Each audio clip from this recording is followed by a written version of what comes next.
Hello guys, welcome back to our channel. Friends, ఈరోజు మనం మన శ్రీకాకుళం జిల్లా ఉంది కదా, శ్రీకాకుళం జిల్లాలో ఉన్నటువంటి ద మోస్ట్ ఫేమస్ అయినటువంటి భావనపాడు బీచ్ గురించి అయితే తెలుసుకుందాం.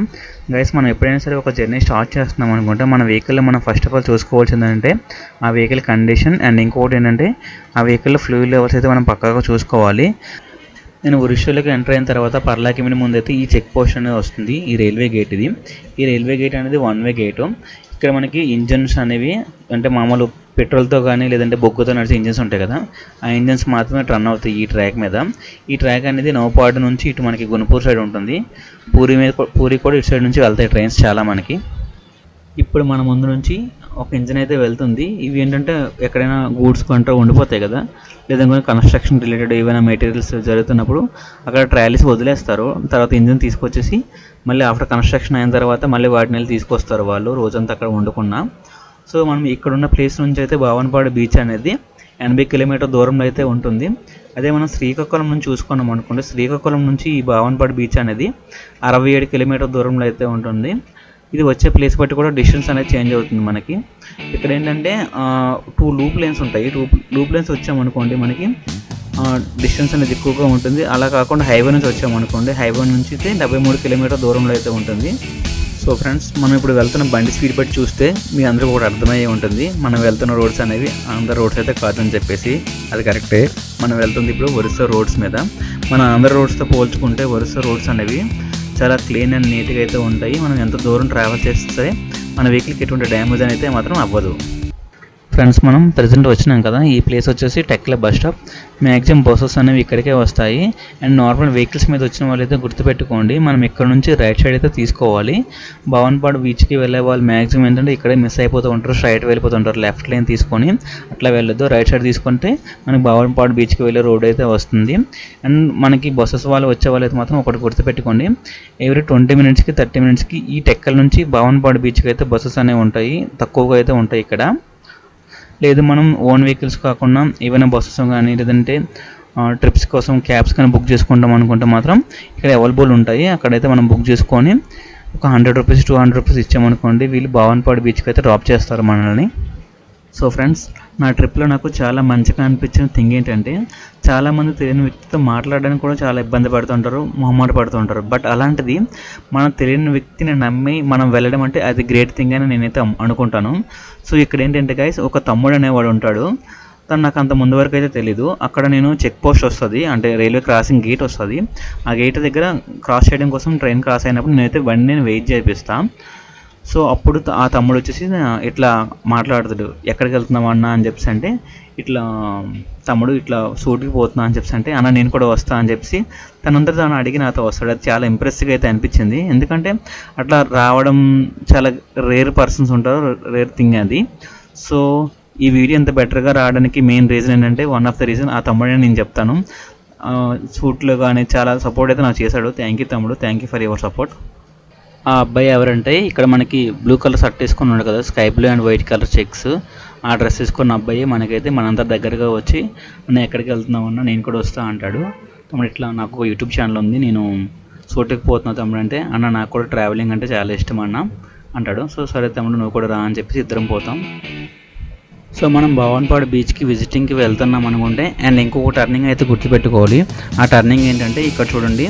సో సేమ్ ఇట్లానే ఇంతకు రైట్ తీసుకున్నాం కదా, అట్లా మనకి ఇంకొక రైట్ అనేది వస్తుంది. అక్కడ కూడా మనం రైట్ తీసుకుంటే స్ట్రైట్గా ఇంకొక 6 km డిస్టెన్స్లో అయితే మనకి భావనపాడు బీచ్ అనేది ఉంటుంది. బట్ ఏంటంటే ఈ రోడ్ అనేది చిన్నగా ఉంటుంది. మనకి ఎదుటి నుంచి ఏదైనా వెహికల్ వచ్చింది అనుకోండి, మనం కొద్దిగా అయితే పక్కన అయితే ఆగి వెళ్ళాల్సి వస్తుంది. ఇక్కడ దగ్గరలో అయితే ఫుడ్ అవైలబుల్ అయితే మాత్రం ఈ ఏరియాలో మాత్రమే ఉంటుంది. భావనపాడు బీచ్ దగ్గర అయితే మనకి ఫుడ్ అనేది ఎటువంటిది అయితే లభించదు. ఇదంతా ఏంటంటే పల్లెటూరుల కింద వస్తాయి, చుట్టూ గ్రీనరీ ఇదంతా అయితే మనకు బాగా కనిపిస్తుంది. కానీ ఆ ఊర్లో ఫుడ్ అనేవి అయితే ఏం దొరకవు, మనకి స్నాక్స్ అనేవి అయితే ఉంటాయి. భావనపాడు బీచ్ దగ్గరికి వెళ్ళినప్పుడు ఆ బీచ్ దగ్గర ఒక పాన్ షాప్ అయితే ఉంటుంది. ఆ పాన్ షాప్లో డ్రింక్స్ స్నాక్స్ అయితే మనం కొనుక్కొని తినచ్చు, కానీ ఇటువంటి ఫుడ్ అనేది అయితే లభించదు. ఫ్రెండ్స్, ఇప్పుడైతే మనం భావనపాడు బీచ్ యొక్క మెయిన్ రోడ్ ఉంది కదా, ఇది మెయిన్ రోడ్డు. ఇట్లా స్ట్రైట్గా పోయామనుకోండి మనం బీచ్లోకి అయితే వెళ్ళిపోతాము. ఇంతకుముందు వెహికల్స్ అనేవి అంత ముందు వరకు అయితే వెళ్ళేవి, బట్ ఏంటంటే రిటర్న్ మళ్ళీ బ్యాక్ రావడం కోసం అని చెప్పేసి ఇబ్బంది అవుతుందని చెప్పేసి పార్కింగ్ కోసం అని చెప్పేసి రైట్ సైడ్ ఏరియా ఉంది కదా, ఈ ఏరియాని పార్కింగ్ కోసం అయితే ఇచ్చారు. ఇంతకుముందు నేను మీకు చెప్పాను కదా, పార్కింగ్ దగ్గర ఒక పాన్ షాప్ ఉంటుందని చెప్పేసి. సో చూడండి, ఇక్కడ పాన్ షాప్ కనిపిస్తుంది కదా, ఇదే ఆ పాన్ షాపు.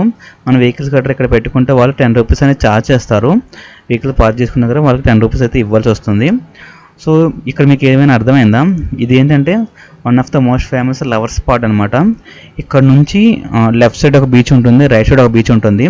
మనం బోత్ సైడ్స్ లెఫ్ట్ సైడ్ అయిన బీచ్కి అయితే పోవచ్చు. లెఫ్ట్ సైడ్ అనేది లవర్ స్పాట్, రైట్ సైడ్ అనేది మన ఫ్యామిలీస్ కానీ వీళ్ళందరూ విజిటింగ్కి వస్తారు కదా, సో వాళ్ళందరూ మ్యాక్సిమం రైట్ సైడ్ అయితే పోతారు. సో మా తమ్ముడైతే అన్న అటు సైడ్ లెఫ్ట్ సైడ్ పోదామన్నా, లెఫ్ట్ సైడ్ షూట్ చేద్దాం, ఎవరెవరు ఉంటారో చూద్దాం అట్లా అన్నాడు. కానీ వద్దురా తమ్ముడు, వాళ్ళు మనం ఇబ్బంది పెట్టడం ఎందుకోసం అని చెప్పేసి మేమైతే రైట్ సైడ్ అయితే వెళ్తున్నాము. ఇక్కడ రైట్ సైడ్లో మనకి ఫ్యామిలీస్ కానీ వీళ్ళందరూ విజిటింగ్ చేయడానికి వస్తే రైట్ సైడ్ అయితే బాగుంటుంది. మనకు ఒక ఐలాండ్ టైప్ అయితే ఉంటుంది. సో కొంత దూరం అయితే నడాల్సి వస్తుంది, నియర్లీ ఒక 800 మీటర్స్ అట్లా నడవాలి ఆ ఐలాండ్ దగ్గరికి వెళ్ళాలంటే. ఇటు సైడ్ చూసుకుంటే లెఫ్ట్ సైడ్లో మనకి ఇవన్నీ చెట్లు అన్నీ ఉంటాయి. అటు సైడ్ కూడా బీచ్ అనేది కర్వ్గా ఉండి మామూలుగా స్విమ్మింగ్ కానీ వీటన్నిటికైతే బీచ్ అనేది బాగుంటుంది. సో ఎవరైనా సరే భావనపాడు బీచ్కి విజిటింగ్కి వెళ్తాం అనుకుంటే మాత్రం సో ఓన్ వెహికల్స్లో మ్యాక్సిమం ప్రిఫర్ చేయడండి. చాలా టైం మనం స్పెండ్ చేయడానికి చాలా బాగుంటుంది అక్కడ. ఫ్రెండ్స్ ఇప్పుడు చూసారు కదా, మనం ఈ బీచ్ అనేది లోతైతే తక్కువగానే ఉంటుంది, స్విమ్మింగ్ కానీ ఇదైతే చాలా బాగుంటుంది. ఇంతకుముందు అనేది కర్వేచర్ ఎక్కువగా ఉండి లోతు అనేది ఎక్కువగా ఉండేది. బట్ ఇప్పుడు ఏంటంటే మనకి వాల్గా ఉంటుంది, ఎటువంటి ప్రాబ్లం అయితే ఉండదు. ఏట వాల్ అనేది కొద్దిగా తక్కువగా ఉండి స్లోప్ అనేది తక్కువగా ఉండడం వల్ల మనం ఇక్కడ స్విమ్మింగ్ అనేది చేసుకోవచ్చు, ఎటువంటి డేంజర్ అయితే ఉండదు. బట్ ఏంటంటే చూసుకోవాలి, మనం స్విమ్మింగ్ చేసినప్పుడు తొందరలో లోపలికి వెళ్ళిపోయామనుకోండి చుట్టుపక్కల మనకి సేవ్ చేయడానికి అయితే ఈ బీచ్లో అయితే ఎవరు ఉండరు. ఇంతకుముందు చెప్పుకున్న బీచ్లో అయితే అక్కడైతే ఉంటారు, కానీ ఇది అంత డేంజర్ ప్లేస్ కాదు కాబట్టి సో మ్యాక్సిమం అయితే ఇక్కడ ఎవరు ఉండరు. మన ఫ్రెండ్స్ కానీ ఫ్యామిలీస్ కానీ మన ఎవరితో కానీ పిక్నిక్ స్పాట్స్ కానీ ఇట్లా పోవాలనుకుంటే మాత్రం one of the most famous ప్లేసెస్లో భావనపాడు బీచ్ అనేది ఒకటి. ఇక్కడ మనం చూసుకుంటే వాటర్ కూడా ప్యూరిటీ ఎక్కువగా ఉంటుంది. చాలా బీచెస్లో మనం చూసుకుంటే మున్సిపాలిటీ వాటర్ కానీ లేదంటే చెత్త చెదారం ఇవన్నీ ఉంటాయి కదా, బట్ ఇక్కడైతే అలా ఉండదు. వాటర్ ప్యూర్గా ఉండి మనం స్నానం చేయడం కూడా చాలా బాగుంటుంది. బట్ ఇక్కడ నాకైతే స్విమ్ చేయాలనిపించింది, ఏదాలనిపించింది. తమ్ముడు కూడా నా స్నానం చేద్దామని అన్నాడు. బట్ ఏంటంటే మేము ప్రీ ప్లానెడ్ కదా, క్లాస్ ఏం తీసుకువెళ్ళలేదు, అందువల్ల ఇంకా అక్కడ స్విమ్ చేయడానికి అవ్వలేదు. మీరు ఎవరైనా సరే బీచ్లో ఎంజాయ్ చేద్దాం అనుకుంటే మాత్రం ఇట్లా ముందు క్లాస్ తీసుకుని వెళ్ళామనుకోండి, సో సేఫ్టీ బెటర్ సైడ్ మనకు ఉంటుంది. మా విలేజ్ వచ్చేసి నియర్ బైలో ఉంటే నేను పక్కగా తడిచే వచ్చేవాడిని క్లాస్ తీసుకువెళ్ళకపోయినా. బట్ ఏంటంటే నేను 88 కిలోమీటర్ డిస్టెన్స్లో మనం నియర్లీ 3 hours 4 hours పడుతుంది. అంత డిస్టెన్స్లో మనం ఆ సాల్ట్ వాటర్ డ్రెస్ వేసుకొని వస్తే మనకి స్కిన్ కొరికేస్తుంది అనమాట, అది మంచి వాటర్ కాదు. సో అందువల్ల నేను మళ్ళీ ఆలోచించి స్నానం చేయలేదు. మేము అట్లా బీచ్లో నడుచుకుంటూ పోతూ ఉంటే మాకు కూడా పూజ చేస్తుంటారు కదా, మనం పూజ చేసిన తర్వాత కొంతమంది పడవలు గట్రా సముద్రంలో వదులుతారు కదా, అట్లా పడవ అనేది మాకు ఒకటైతే కనిపించింది. ఆ తమ్ముడు ఏమనంటే అన్న ఈ పడవని తీసుకుపోయి మనం మళ్ళీ వాటర్లో వేద్దామన్నా అది పోతుంది లోపలికి అని చెప్పి అన్నాడు. తమ్ముడు వద్దురా, ఎందుకు మళ్ళీ రిస్క్, పూజ చేసి మనం ముట్టుకోవద్దు అని చెప్పేసి నేనైతే వాటిని ఆఫ్ చేసిన. అండ్ అదే కాదు, ఇంకా మేము ముందుకు పోతే కొన్ని పీతలు ఉంటాయి కదా, పీతల యొక్క హౌసెస్ ఉంటాయి, అంటే అవి రంధ్రాలు చేసుకొని భూమి లోపల ఉంటాయి బీచ్ ఒడ్డున, వాటిని తవ్వడానికి ప్రయత్నించాము, అది చూడండి. అండ్ ఇంకా చాలా చేపలు ఒడ్డు చనిపోయి కొట్టుకొని వస్తాయి కదా ఒడ్డుకి చేపలు, సో వాటిని కూడా మేము షూట్ చేసాము, సో వాటిని కూడా చూడండి. ఇంకా మనం ముందుకు పోతే చాలామంది గేలాలు వేసేసి ఆ ఫిషెస్ పడుతూ ఉంటారు, సో వాటిని కూడా చూడొచ్చు. ఐలాండ్ అని చెప్పనే కదా ఐలాండ్. ఈ టోటల్ వీడియో అనేది ఉంటుంది, ఎవరు స్కిప్ చేయకుండా లాస్ట్ వరకు అయితే చూడండి. మీరు బీచ్ అనేది ఎంత బాగుంది అనేది కూడా మీకు లైవ్లో అయితే అనిపిస్తుంది. తమ్ముడు ఏం చేసిందంటే చాలామంది బీచ్కి చేపలు పట్టడం కోసం అని చెప్పేసి వెళ్తూ ఉంటారు కదా, అట్లా ఒక పర్సన్ అనేవాళ్ళు చేపలు పట్టుకొని వస్తూ ఉంటే తనకి ఏమంటారంటే తమ్ముడు చేపలు చూస్తాం ఇయ్య అని చెప్పేసి తన దగ్గర తీసుకుంటాం. మేము తీసుకొని ఫొటోస్ తీసుకున్నాము.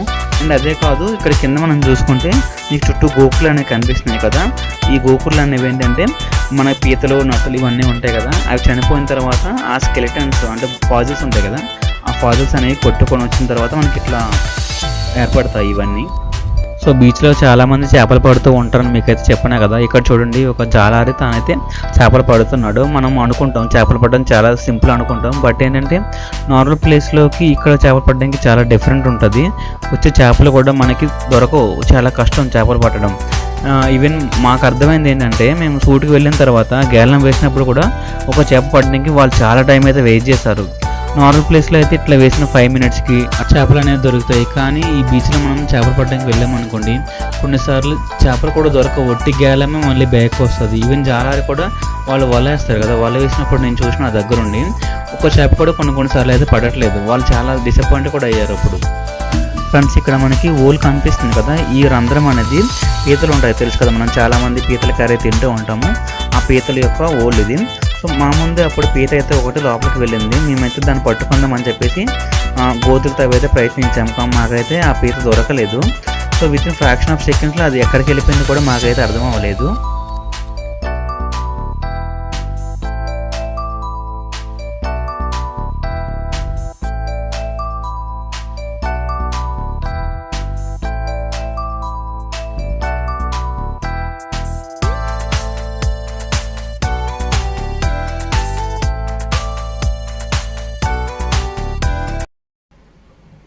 ఫ్రెండ్స్, నేను మీకు ఇంతకు ముందు అయితే ఐలాండ్ అని చెప్పాను కదా. సో మనం ప్రజెంట్ ఐలాండ్ దగ్గరికి అయితే వచ్చేసాము.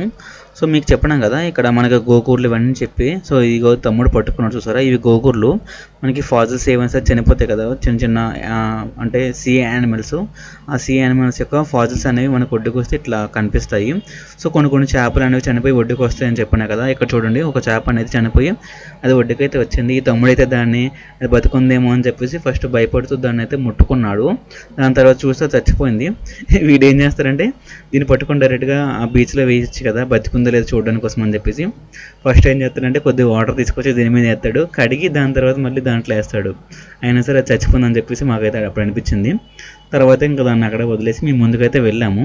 సో చూడండి, ఆ తమ్ముడు ఇప్పుడైతే వాటర్ తీసుకొచ్చి దాని మీద వేసాడు. ఇంకా మళ్ళీ వెళ్తాడు, మళ్ళీ వెళ్ళి కొద్దిగా వాటర్ అయితే తీసుకొస్తాడు. తీసుకొచ్చిన తర్వాత మళ్ళీ దాన్ని బ్యాక్ అయితే తీసుకెళ్ళి ఆ బీచ్లో వేస్తాడు.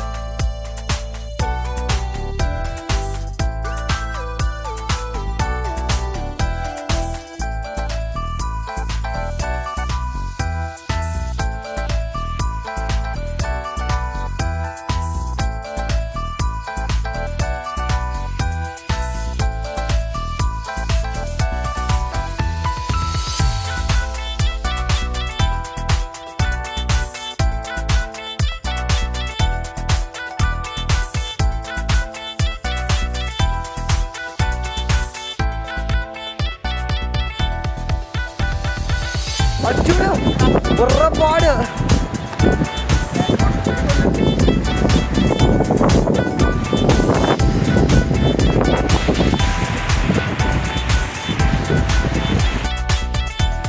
కాన్సెప్ట్ మనం ఐలాండ్ దగ్గరికి అయితే వెళ్దాం. ఈ ఐలాండ్ అనేది మనకి ఒక కాలువ టైప్ అయితే ఉంటుంది. ఇది దేనికోసం అంటే మనకు చాలామంది ఆ వాటర్ ఫ్లో వస్తుంది కదా, వాటర్ ఫ్లో యొక్క అలలు ఉంటాయి కదా, ఆ అలల ఎఫెక్ట్ అనేది ఒడ్డుకి అంత ఎక్కువ రాకూడదు అని చెప్పేసి ఇట్లా కడతారు. దీనివల్ల అలల ఫోర్స్ అనేది తగ్గుతుంది. అండ్ దట్టు అదే కాదు, ఇప్పుడు చేపలు పట్టే వాళ్ళు వీళ్ళందరూ సముద్రంలోకి వెళ్తారు కదా. సో సడన్గా ఫోర్స్ ఎక్కువ వస్తే వాళ్ళు వెళ్ళడం కష్టమవుతుంది. సో ఇట్లా కాలువ టైప్ ఉంటుంది. దీన్ని యూజ్ చేసుకుంటూ వాళ్ళు లోపలికి అయితే వెళ్ళి ఆ ఫిషింగ్ ఇదంటే పట్టుకొని వాళ్ళు మళ్ళీ బ్యాక్ అయితే అదే త్రోవలు వచ్చేసి ఒడ్డుకు వస్తారనమాట.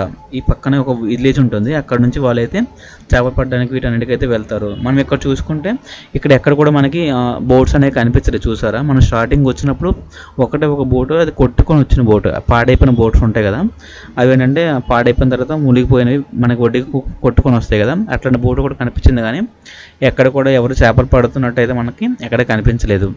ఇట్లా మనం ముందుకు పోయామనుకోండి, ఇక్కడ చాలామంది గేలం వేసి చేపలు పడుతున్నారని చెప్పి అన్నాయి కదా. సో వాటిని కూడా మనం చూడొచ్చు. ఫస్ట్ ఆఫ్ ఆల్ అయితే బ్యూటిఫుల్నెస్ని అయితే ఎంజాయ్ చేద్దాం.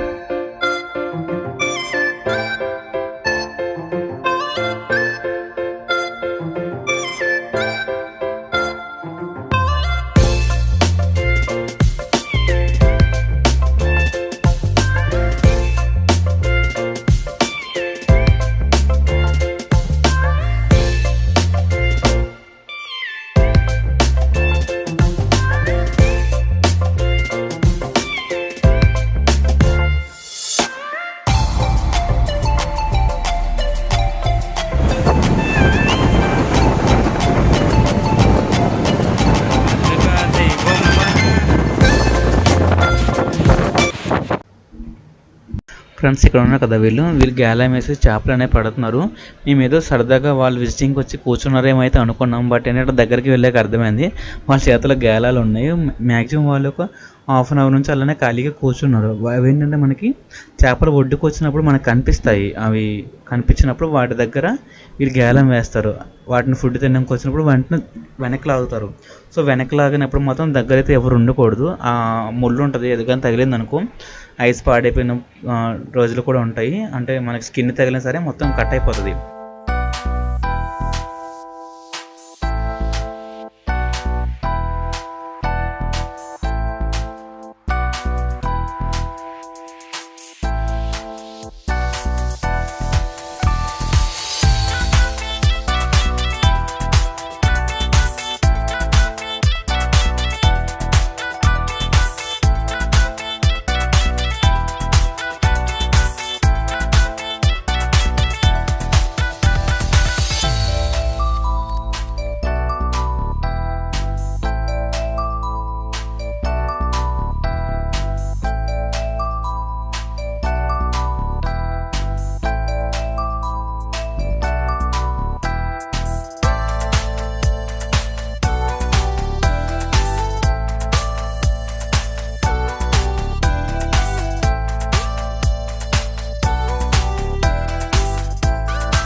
ఫ్రెండ్స్, నేను ఇంతకుముందు మీకు పీతలు అని చెప్పినా కదా, ఆ పీతల్ని ఎలా క్యాప్చర్ చేద్దామా అని చెప్పేసి నేను మార్నింగ్ నుంచి అయితే ట్రై చేసిన. బట్ ఇక్కడ ఏంటంటే ఈ ఐలాండ్ దగ్గరకు వచ్చేసరికి మన పీతలను ఎక్కువగా కనిపించాయి. సో మీకు ఇక్కడ జూమ్ చేసి దాని దగ్గరగా వీడియో తీసి చూపిస్తా చూడండి. అవి ఎంత బాగా పరిగెడుతున్నాయి, మనకి నీట్గా కూడా కనిపిస్తుంది ఇక్కడ.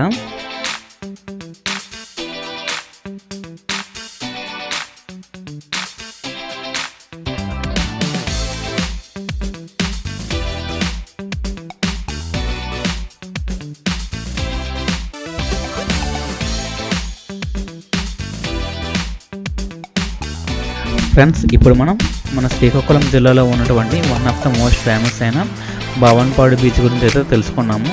నా వీడియో కానీ మీకు నచ్చినట్లయితే లైక్ చేయండి, షేర్ చేయండి అండ్ సబ్స్క్రైబ్ చేయండి. ఇట్లాంటి మరిన్ని వీడియోస్ కోసం మన ఛానల్ని ఫాలో అవుతూనే ఉండండి guys. Thank you guys, thank you for watching. Please like, share, subscribe.